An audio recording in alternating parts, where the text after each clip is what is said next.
Yo, happy freaking Saturday. I want to show you just a little bit of what I do for food prep because Yo, happy freaking Saturday. I want to show you just a little bit of what I do for food prep because I get asked this a lot. I truly do get asked a lot. I get people asking me, can you show us your food prep? Like, can we do even with my clients and stuff, can we do like a Google Meet or whatever to like see how you do it? No, you can't, because I do it in little spurts here and there, right? So I don't just do an 8-hour day of food prepping like I used to back in the day. I do things a little bit here and there at a time. So for example, I went and got a few things at the grocery store earlier this week. And so some of those things are already in here. Right? I've got like all of my mushrooms for my morning breakfast that I have. I've got some onions chopped up. I've got spinach. I just went and restocked spinach yesterday. So again, those things I just do a little bit here and there, right? Like I washed the mushrooms, I chopped the onions, and I just have a bunch of them on hand ready to go for my meals throughout the week. But I'll show you some of the other things I'm doing today because I got groceries last night. And this morning we have our dirty breakfast dishes soaking. You're welcome. But I've got berries soaking. I soak those in vinegar and cold water for an hour. I have frozen broccoli that is thawing. And I'm just getting ready to throw these sweet potatoes into the Instant Pot. So what I do with the sweet potatoes is I just have this guy here. I will put the sweet potatoes in with a half a cup of water, and I will put it on manual for 20 minutes. And then I let it do a slow release. And so that is my little sweet potato mash that I'll have ready to go for the week, which I have just a little bit left of in here. That's sweet potatoes that I made last week. And all I do is add salt and cinnamon to those. And then I'm going to get the Traeger ready because I'm going to throw asparagus on there using those guys, those little grill things. And I'm going to throw some chicken thighs on there as well. I'll cook all 6 of these packages of chicken thighs for Kyle so that I can cook them, freeze them, and then he can pull them out of the freezer over the next few weeks as he needs them. Next up, we've got the asparagus that I already showed you. So I just chop off the ends when they're like purple, gray, whatever, rinse them, and then I spray with a little bit of avocado oil and then salt, pepper, garlic. Those are my big, those go on everything. If your food sucks and is boring and tastes like shit because you don't use seasonings and things like oils and stuff to make them taste better, right?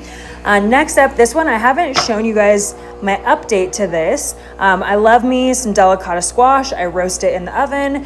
This guy right here. So what I do is I chop off the ends, I slice it down the center, and I used to scrape out all the gunk and seeds. Guess what? My is fucking lazy and we're not doing that anymore. I saw somebody else doing this and I was like, oh, dope. You can eat the insides. So all I'm going to do is cut these into little crescent moons, throw them in my bowl, toss them with, you guessed it, oil, salt, pepper, and garlic, and then I roast them at 425.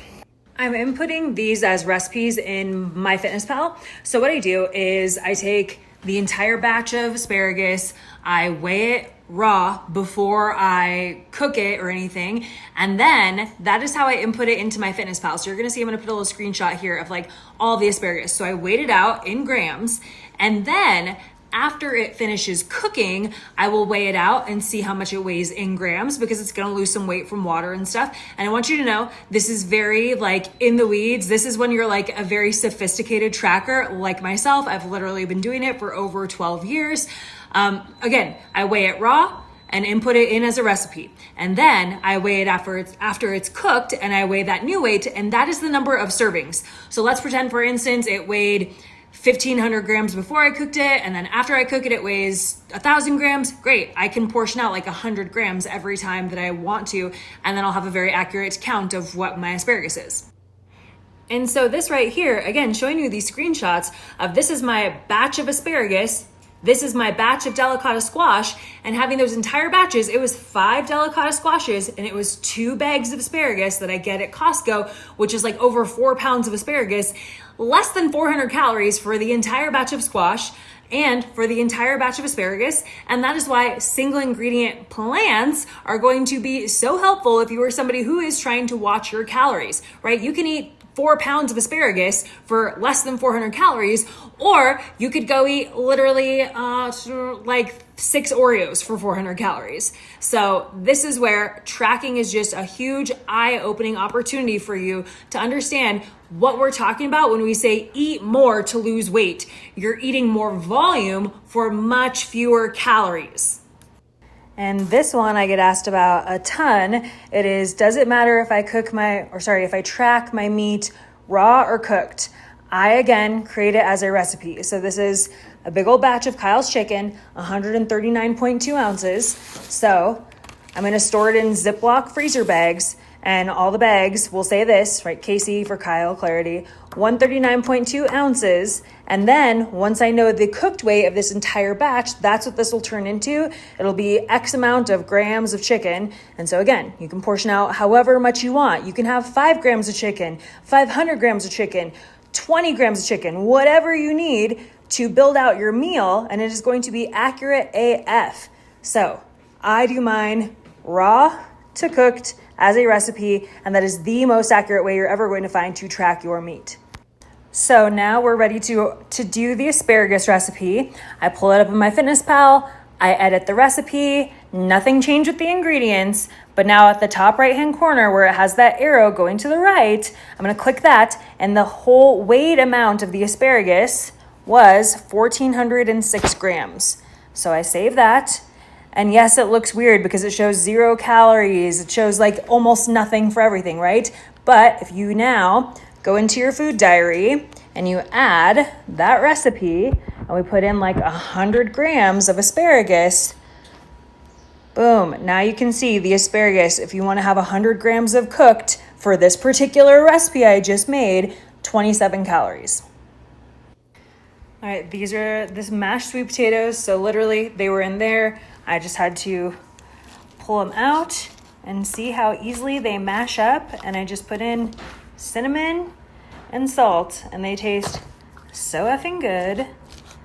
And that's just an easy little carb source every day or as needed. So I have that, and I have delicata squash.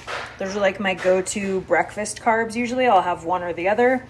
And then we also have some white rice as well that I cooked a few days ago. So I don't need to cook any rice just yet. But those are my carbs, which all fruits and vegetables are carbs, in case you didn't know. All of them, every single one of them. Every last fruit, vegetable equals carb. And that is a wrap, folks. Kyle's chicken is just cooling. So again, we got chicken for days. I will chop it up and freeze it and put it in these baggies. So I just have to wait on that. And dishes are drying in the rack. I have some cheese out because I'm going to make some pizza crust here in a minute, or pizza dough rather. And the fridge is stocked for the week with all the things that we could possibly need. I started this at 10 o'clock. It is now 11:43. So it took me less than 2 hours. We'll say that it's going to take about 2 hours by the time I cut up all this chicken and whatnot. But food for the entire week, you guys. It is not hard. You are making it hard by making a bunch of recipes, single ingredient whole foods. Throw in a bowl and call it a meal and let your life commence. You're welcome. So the chicken cooled, we cut it up, we put it into bags, and here's the total cooked weight. So what I did is, and I'll put a picture of this, I had this pan full of the chicken, I had the scale zeroed out, like I turned it on and it was zeroed out. And with this pan full of chicken, I put it on to the scale to see what that weight was of everything. And I simply made note of it over here on my little sticky notes. It weighed 32.62. And then after I took all the chicken off, because I had cut it up and whatnot, I weighed to see what the weight of this was without the chicken on it. And it's 766. So we subtract the 32.62 minus 766, because that is the weight of the pan that we're obviously not eating, and it's 24.96 grams. So then I label it on here, and then I can easily go update that in MyFitnessPal.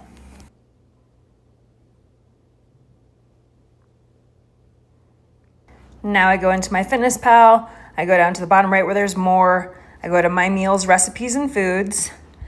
Recipes, I'm gonna search chicken. And I have a lot of chickens, obviously, but we're gonna do grilled chicken, edit recipe, the pre-cooked weight, and I know this because it was written on the Ziploc bags. I did this before everything. 139.2 ounces, check. And then the cooked weight, 24.96 grams, save. So now I'm gonna be having some of this in my pizza tonight. do here, recipes, grilled chicken, and we're having 75 grams. No, it was 100 grams. That's how much I'm having in my pizza tonight. Boom, easy breezy.